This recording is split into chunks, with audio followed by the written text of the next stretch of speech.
One is we are here in Nakuru to congratulate the 6 members of the county assembly who made it through because this was not an easy election.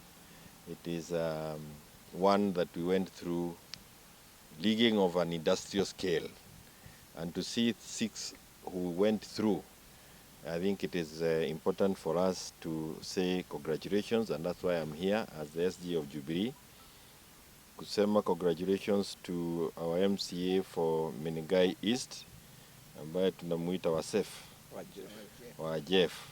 We have Simon Kamamu from Kehingo Ward, Philip Wajohi from Lale Ward, Virginia Wamaitha, our Iron Lady from the Hell's Gate Ward, Gatuso Bernard Maina from Nadan, and John Mwangi Kamwana from Tuli Ward.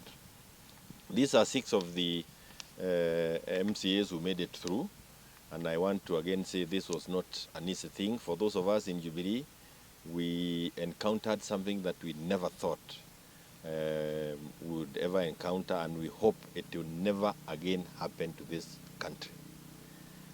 If the rigging that we experienced is ever repeated in this country, we will lose this country. We have the peace that we have today, and we must thank our president, Uhuru Kenyatta. The peace that we have, it is what they started together with Raila Odinga back in 2017 when they had the handshake. I want to say it again, the kind of rigging that we went through has nothing to do with anything that was complained about 2007, 2013, 2017, even for those who are there back in 1988. And it is very, very important for us as a country to know that even after the dust has settled, we must address this issue. I want to say it again. We have no country if we do not address the massive rigging that we experienced. Rigging that might be difficult for members of the county assembly, even members of parliament who lost, to prove it in a court of law. But it is in the public domain that something went wrong. And it was a scheme that had been worked on with the connivance of IEBC. The commissioners certainly were in it, I can tell you. The returning officers, the POs, and it went all the way to the clerks. And we can even now confirm that even our security agents were recruited in this scheme. Those you may again not be able to prove it in a court of law. But as I was coming, I received a call from somebody from Kisii, a young man, and he said, Kenyans this side are angry. They don't even want to discuss the outcome of the general elections that we had. But we thank God that we have a country. And this is the way our leaders were guided by God to ensure that there was that handshake. If it wasn't for the handshake, we would be in pieces as a country. Again, I want to thank our presidential candidate, Raila Odinga, because even with all the difficulties that we are going through in terms of coming to terms with that kind of steering, he was able to come out and tell people to maintain peace. We are able to drive from Nakuru to Nairobi, back and forth, do our businesses, open our dukas and kiosks. Kwa sababu, yeye aliona ya kwamba ni vizuri kusema watu watulie, tuone yale ambayo tutaweza kufanya kotini. So we want to take this opportunity as members of Jubilee Party from Nakuru to again thank our leader, our presidential candidate, Raila Odinga, for that leadership that he gave. We were a little worried when I saw the church going to Bomas. Not that they should not have gone there, but when you are invited to a place as a church leader, you have to be very careful of what comes out of your mouth. When the leader of the Anglican Church said that we thank God because we have gotten our nation back, you wonder, what does that mean? Where was the nation? With the devil? I mean, is a statement that you would have to explain, and it is It's really worrying for us that it coming from a leader of or a head of a church that we respect in this country. We, like you all know, we are petitioning, and the petition will be filed when our legal team advises how and where. Those are issues that I want to leave to our legal team, but this is an issue that we will take it all the way. You have seen that every person in this country is struggling to add up the numbers that were given by IEBC. It is an embarrassment that an IEBC can leave all of us with mathematics to do. Everybody is coming up with his own formula because they lacked clarity.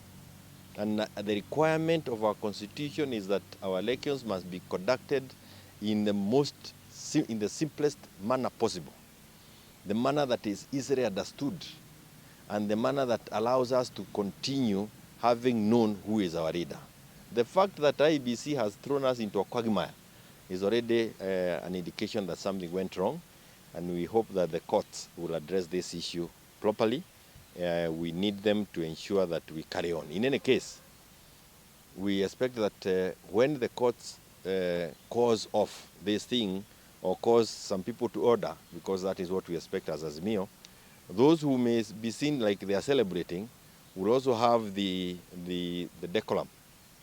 They will be able to raise to the occasion to ensure that the country remains as peaceful as it is today. If the outcome from the Supreme Court is contrary to what those in Uda are celebrating, can they maintain calm, just like those of us in Azimio have maintained calm?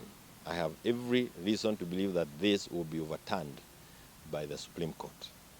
But we want also to say this. For those of us who have already been elected, and we have our MCAs here whom we are really proud of. Nakuru was not easy at all because we know a couple of things now. Remain faithful and honest to the things you told Kenyans when you are looking for votes. You cannot look for votes, and even before the dust has settled, you have already started migrating. You look a little, you come across as a very dishonest person. When you are looking for votes and what you tell the people who are voting for you, those are the promises that makes you get elected.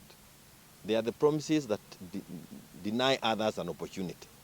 So once you are in the place that you sought to be elected to, and immediately you start shifting your position, then without doubt, you lack the leadership qualities that we are looking for as Kenyans.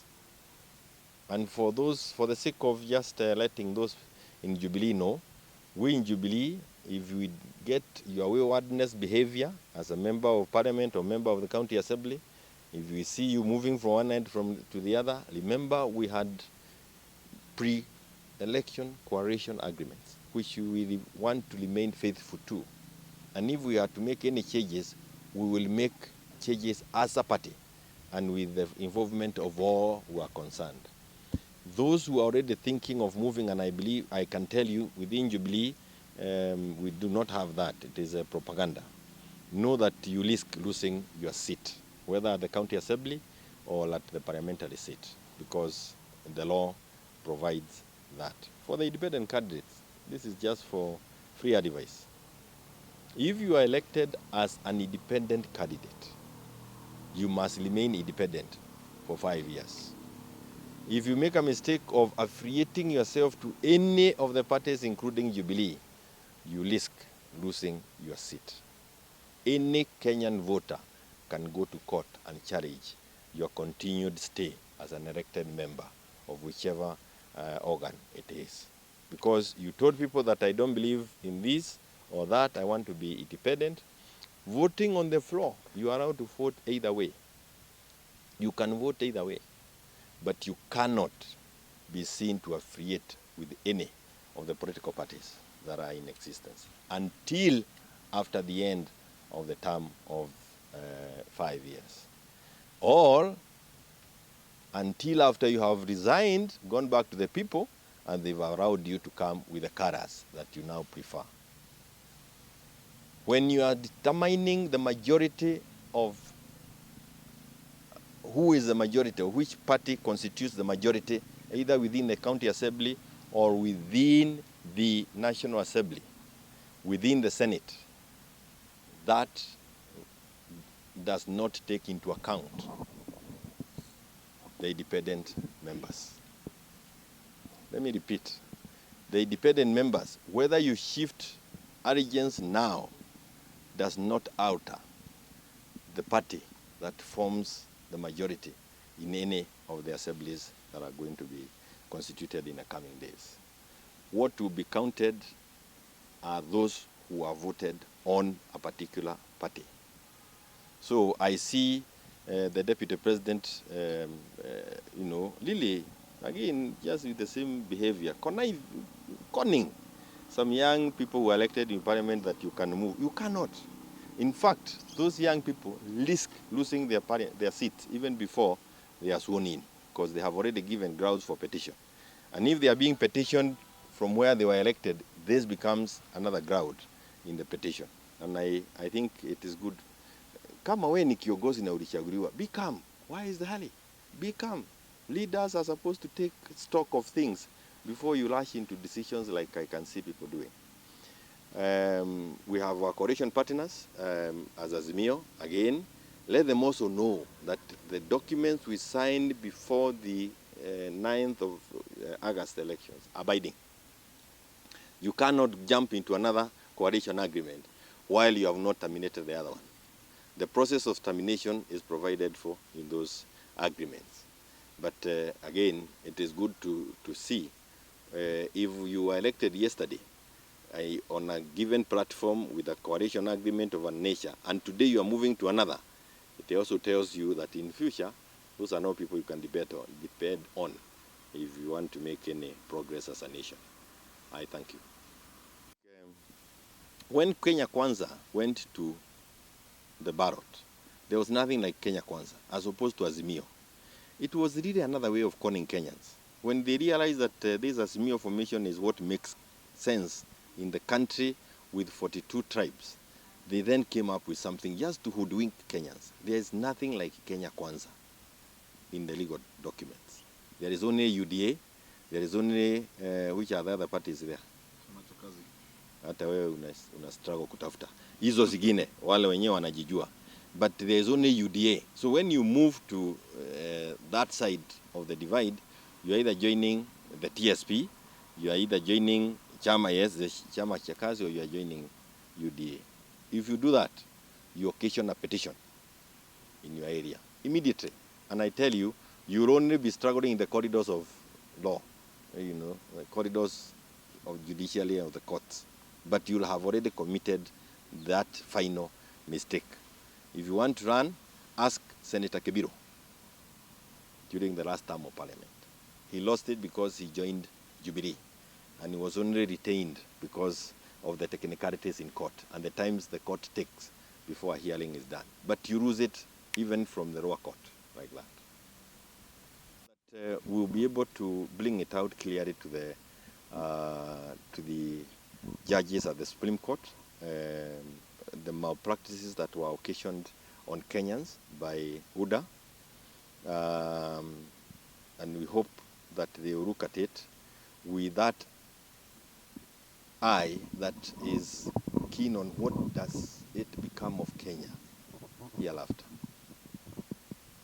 We are certain that we will be successful. Numbers do not lie. And I'm saying, if even a person, the young people who are doing CBC, because they are sharper than many of us who went through the other systems, can actually see there is a problem with the numbers, I believe that each one of you is worried. Na ile inanichagaza hata sio hiyo, ni vile hii akili ya kuiba. Unaiba kiasi hiyo. Haki ya Mungu unalala ukichora vile utaiba, sio vile utashinda, vile utaiba.